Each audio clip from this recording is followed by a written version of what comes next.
The origins of the game date back to ancient Egypt, where they pioneered a basic stick and ball game. Stick and ball games were also played in England in the 17th and 18th century as well as the Native Americans. These stick and ball games were the precursor to the game of ice hockey, which emerged in the 1870s with McGill University students in Montreal playing the first indoor game ever played. James Creighton was responsible for organizing this historic indoor game. His team won by 2 goals. Following in McGill's footsteps, teams throughout Canada started to flourish. In 1883, these teams gathered for the first ever ice hockey tournament at Montreal's Winter Carnival. McGill University won. 6 years later, during the hockey tournament at Montreal's Winter Carnival, Canadian Governor Lord Stanley looked up with enthusiasm and passion for the game and decided to purchase a silver bowl. This bowl would later become known as the Stanley Cup. The trophy awarded to the champion of the National Hockey League to this day. In 1910, the league, which would later become the National Hockey League 7 years later, the National Hockey Association was formed. In 1920, ice hockey was debuted on the international stage at the Summer Olympics in Belgium, where the Winnipeg Falcons, representing Canada, prevailed as champions. The United States won silver medal. 7 years after getting established, the National Hockey League finally expanded to the United States with the Boston Bruins in 1924. The Bruins remain a franchise to this day. During the Great Depression, the National Hockey League experienced financial difficulties which resulted in the loss of several teams. The emergence of World War II left many of the team's rosters ravaged, with players going over to fight in the war. As a result, the league heavily considered shutting down until the war's end. Despite the loss of several players, the NHL decided to continue on the basis of boosting public morale. Following the war, the NHL turned its leadership over to Clarence Campbell following the death of Frank Calder. Hockey Night in Canada, hosted by legendary broadcaster Foster Hewitt, became a staple in Canadian households in the 1940s and 1950s.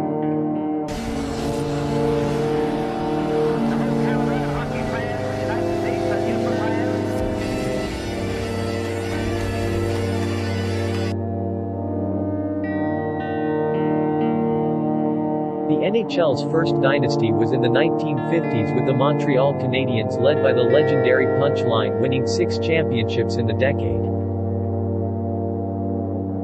Some of the legendary stadiums from this era include the Maple Leaf Gardens, the Montreal Forum and Madison Square Garden in New York. 3 of these buildings made up half of the NHL's original 6 franchises: the Montreal Canadiens, Toronto Maple Leafs, New York Rangers, Boston Bruins, Chicago Blackhawks and the Detroit Red Wings. During the segregation in the 1950s, it was nearly unthinkable to imagine a black hockey player playing for the Boston Bruins, but in 1958 Willie Aree became the Jackie Robinson of hockey. One of hockey's most legendary stories is that of Bill Barilko, a Toronto Maple Leaf who scored the championship-winning goal in the 1951 Stanley Cup Finals against Montreal in overtime. Tragically, Barilko's legend was short-lived as he perished in a plane crash the following summer.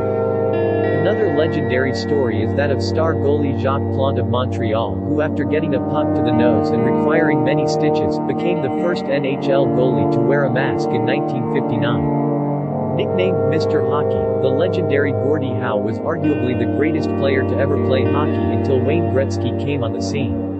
Howe played for the Detroit Red Wings at the historic Olympia Stadium and won 4 Stanley Cups along with 6 Hart trophies for Most Valuable Player.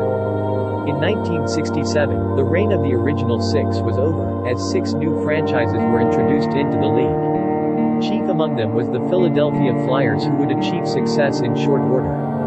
The Flyers quickly endeared themselves to the league as the Broad Street Bullies for their physical style and propensity for fighting. Ultimately, the Flyers' controversial and pugnastic style would earn them 2 consecutive Stanley Cups in 1974 and 1975, captained by a toothless and villainous Bobby Clarke.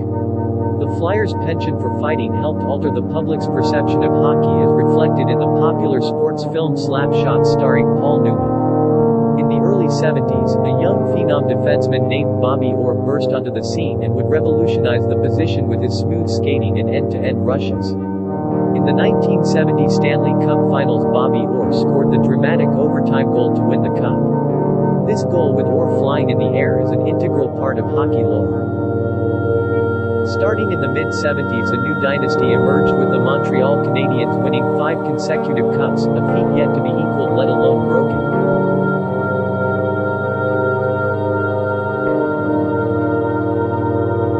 Following Montreal, a new dynasty emerged with the New York Islanders winning 4 consecutive Stanley Cups from 1979 to 1983.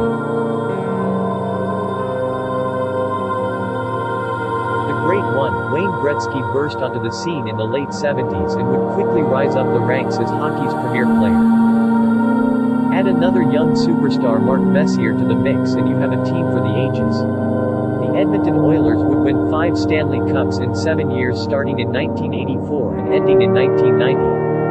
Then the hockey world was stunned. The trade of all trades happened. Wayne Gretzky was traded to the Los Angeles Kings in order to save money. Following the collapse of the Soviet Union in 1991, Russian hockey players began to flee their homeland to come to the National Hockey League with restrictions no longer enforced. These Russian imports made a big impact, especially the 5 Russian players on the Detroit Red Wings who became known as the Russian Five. Super Mario or Mario Lemieux took the NHL by storm starting in the late 1980s and by the early 90s had officially dethroned Gretzky as hockey's best player. Starting in the early 90s and lasting through to the end of the 90s, the National Hockey League began expanding to different parts of the country. In places such as Tampa Bay, San Jose and Phoenix, among others. In 2004, the National Hockey League faced a year-long lockout as players and the owners failed to reach an agreement because of disagreements over revenue sharing.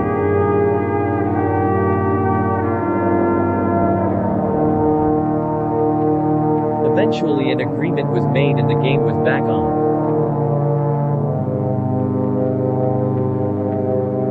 Coming out of the lockout in 2005, there emerged 2 young stars, Sidney Crosby of the Pittsburgh Penguins and Alex Ovechkin of the Washington Capitals.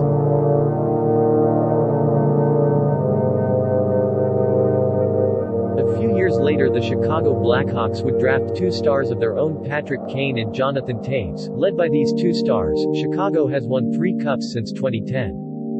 The history of hockey has been filled with many great players and moments. Every year thousands of people pay their respects to the game's rich past at the Hockey Hall of Fame in Toronto.